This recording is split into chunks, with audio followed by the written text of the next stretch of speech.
இயேசு கிறிஸ்துவை பார்க்கும்படியாக காணும்படியாக கந்த வர்க்கங்களை எடுத்துக்கொண்டு அதிகாலமே இருட்டோடு கூட இயேசு கிறிஸ்துவை பார்ப்பதற்கு கல்லறையிடத்தில் வருகிறார்கள். நமக்காக யார் கல்லை புரட்டி தள்ளக்கூடும் என்று அவர்கள் பேசிக்கொண்டு வருகிறார்கள். அப்போ வருகிற பொழுது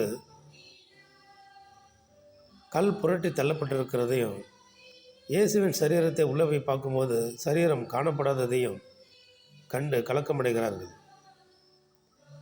அப்போது வெண்வஸ்திரம் தரித்த 2 தேவ தூதர்கள் மரித்தவரை, உயிரோடு எழுந்தவரை நீங்கள் மருத்துவ இடத்தில் தேடுகிறது என்ன அப்படின்னு சொல்லி கேட்குறாங்க.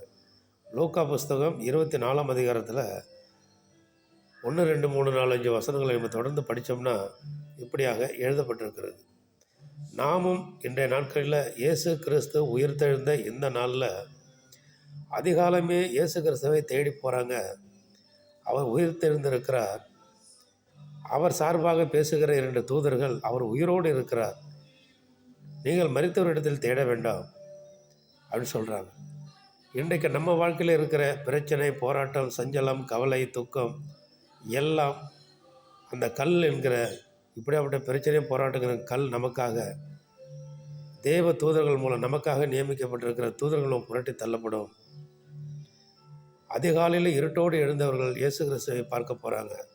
நாமும் அதிகாலையிலே கர்த்தரை தேடுகின்றால் நம்ம கண்டடைகிறவர்களாக இருப்போம். நமக்காக தூதர்கள் செயல்படுவார்கள். கல் நமக்காக, நமக்கு எதிரே இருக்க தடை என்கிற கல் புரட்டப்படும், புரட்டி தள்ளப்படும், நமக்கு வழிகள் திறக்கப்படும். கந்த வர்க்கங்களை எடுத்துக்கொண்டு செல்லுகிறார்கள். நாமும் கந்த வர்க்கம் என்கிற காணிக்கைகளை கர்த்தருக்கு படைப்போம். நம்ம சரீரத்தையே காணிக்கையாக படைப்போம். நம்ம ஆவி ஆத்துமா சரீரத்தையே கர்த்தருக்கு காணிக்கையாக படைப்போம். தாழ்மைதான் அந்த காணிக்கை.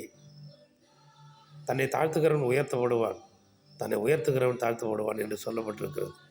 இயேசுவை நேசிப்போம். இந்த உயிர்த்தெழுந்த நாளில் அவரை பணிந்து கொள்ளுவோம். ஆமேன். அல்லேலூயா.